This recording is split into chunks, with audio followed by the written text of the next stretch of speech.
की वीडियो में हमने बात किया था F9 assignment proficiency in English के क्वेश्चन नंबर 1 के बारे में। आज हम उससे आगे के क्वेश्चंस डिस्कस करेंगे। इसका सेकेंड नंबर क्वेश्चन का फर्स्ट पार्ट है, discuss the need and importance of English as a secondary language. English को सेकेंडरी लैंग्वेज मानने का नीड और इम्पोर्टेंस बताना है, ज़रूरत और महत्व। English is accepted as the second language in India.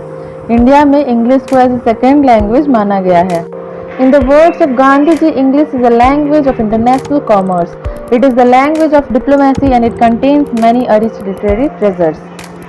English plays a vital role in increasing opportunities around the world. It provides access to the information which the individuals can learn and develop. Thus, English has stamped deep into all walls of life in our country. It gives an introduction that English has occupied an important place in Indian language has wider scope. जैसा कि इस question में हमने देखा, गांधी जी ने कहा है कि इंग्लिश एक इंटरनेशनल कॉमर्स के लिए काफ़ी बेहतर लैंग्वेज का काम करता है। यह हमें काफ़ी सारी अपॉर्चुनिटीज़ प्रोवाइड करवाता है अराउंड द वर्ल्ड, जिससे हम अलग देशों से भी कनेक्ट कर सकते हैं। यहाँ पे और भी इम्पोर्टेंट रोल हैं इसके। Important role in different domain of society, link to language के बारे में मैंने कल भी बताया था। And then increasing important skill, English develop करने से और भी सारे स्किल्स हमें डेवलप होते हैं। Medium of instructions in education, इसके बारे में भी मैंने कल बात किया था। Important language, language of medical and court, language of international trade and industry. यहाँ पे सेकेंड क्वेश्चन का सेकेंड पार्ट स्टार्ट होता है, what do you understand by syllable, discuss its types with example. यहाँ पूछा जा रहा है कि सिलेबल से आप क्या समझते हैं, इसके टाइप्स एग्जाम्पल के साथ बताएं। एक सिलेबल क्या होता है? A syllable is an uninterrupted segment of sound which is formed by the opening and closing the mouth to form vowels. It consists of one or more letters with one vowel sound. This means that we hear one vowel sound in every syllable. So for example, the words cat and boat have one syllable because we hear one vowel sound in each word. जैसे कि word जैसे कि cat है and boat है, ये one word syllable है, मतलब इसमें हम one vowel sound hear करते हैं, one vowel sound सुनते हैं। जैसे कि cat ओनली ए का साउंड प्रोड्यूस हो रहा है इसमें, बोट ओनली ओ का साउंड ही प्रोड्यूस हो रहा है। इसी तरह से वर्ड्स जैसे कि कप केक एंड डिनर, इसमें हम दो वॉवेल साउंड सुनते हैं। जैसे कि कप केक, कप में हमने यू का साउंड सुना, केक में हमने ए का साउंड सुना। उसी तरह डिनर में हमने आई का साउंड और ई का साउंड भी सुना, इसमें दो वॉवेल साउंड प्रोड्यूस हो रहे हैं। इस तरह से there are 6 types of syllables. First one is close syllable, open syllable, vowel consonant, E syllable, diphthong syllable जिसे कि वॉवेल सिलेबल भी बोला जाता है, आर कंट्रोल्ड सिलेबल और कंसोनेंट एल ई सिलेबल। अब हम एक एक करके इनके टाइप्स देख लेते हैं। क्लोज सिलेबल जैसे कि कैट, रेड जो कि लास्ट में कॉन्सोनेंट पे एंड होता है। ओपन सिलेबल जो कि वॉवेल पे एंड होगा, गो, मी, आई। वॉवेल कंसोनेंट ई सिलेबल जैसे कि होम, फाइन, क्यूट, लास्ट में ई आता है इसमें। डिफ्थोंग सिलेबल, इसको वीवी सिलेबल भी बोला जाता है, जैसे कि एट, ग्रो, टेल, इस तरह से। आर कंट्रोल्ड सिलेबल जो कि आर पर इंड होता है ज़्यादातर।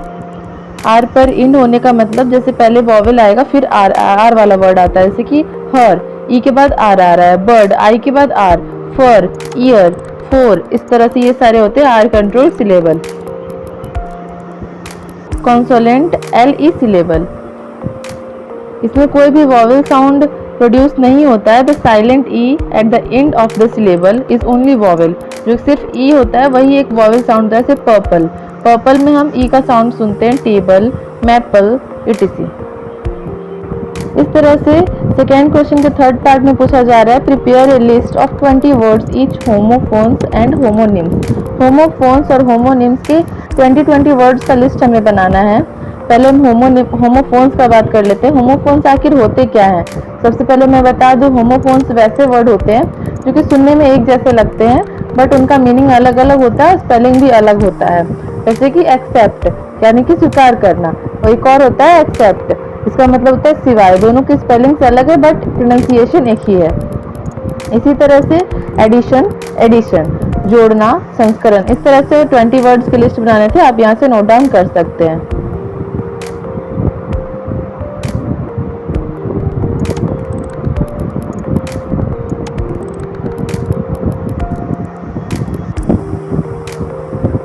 ट्वेंटी वर्ड्स यहाँ पे हो गए। इसके बाद हम बात करेंगे होमोनिम्स। होमोनिम्स में वर्ड सेम होता है, जैसे कि एड्रेस, वही सेम वर्ड है, सेम स्पेलिंग है, बट उसका मीनिंग दो तरह का होता है। जैसे कि एड्रेस का मतलब होता है टू स्पीक टू और लोकेशन, दोनों मीनिंग इसी वर्ड के होते हैं। एयर, एयर का मतलब ऑक्सीजन भी होता है और एक लिटिंग वॉइस को भी बोलते हैं। इस तरह से आर्म, आर्म बॉडी पार्ट भी होता है एक तरह का और डिवीजन ऑफ कंपनी भी होता है। एंड बैंड, एक म्यूजिकल ग्रुप को भी बैंड बोला जाता है और एक रिंग भी होता है जो कि बैंड होता है। थोड़ी बहुत स्पेलिंग मिस्टेक्स हो सकती हैं, आप उतना मैनेज कर लो। जैसे कि यहाँ पे गलती से पार्ट, बॉडी पार्ट होगा, यहाँ पे एम गलती से मैंने लिख दिया है। आप बाकी सारे यहाँ से नोट डाउन कर लें।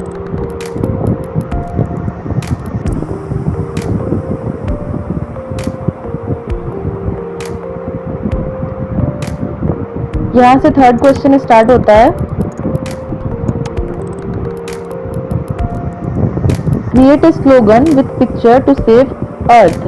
सेव अर्थ पे हमें एक स्लोगन बनाना है और पिक्चर के साथ, जैसे कि यहाँ पे मैंने बनाया, आप अपने हिसाब से जैसा आपको पसंद हो बना सकते हैं।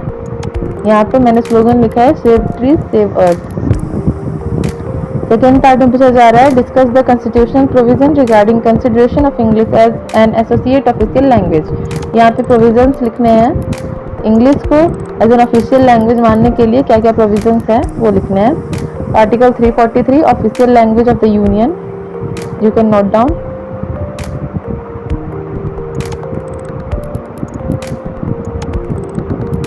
इसके आंसर्स काफ़ी लॉन्ग है, अगर मैं रीड करूँगी तो वीडियो बहुत लंबा हो जाएगा, इसलिए आप नोट डाउन कर ले। Article 344 commission and committee of parliament on official language.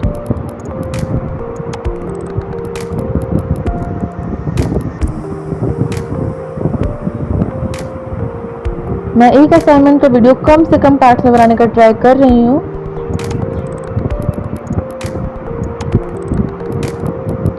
Article 345 official language of the state.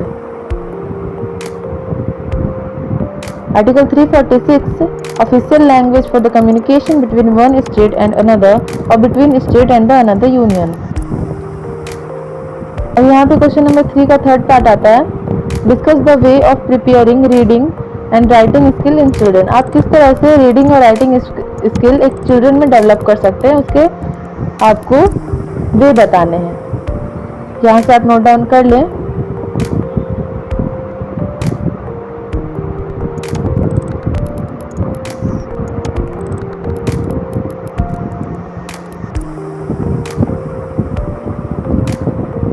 The beginning years, birth through pre school, children कैसे सीखते हैं, वो सारी चीज़ें यहाँ पे हैं।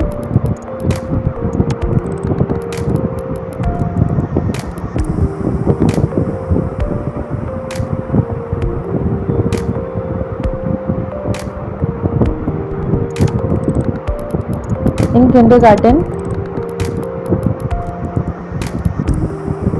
बहुत सिंपल इंग्लिश में लिखा है मैंने, ये इजीली आपको समझ में आ जाएगा अगर आप एक बार रीड कर लेते हो तो।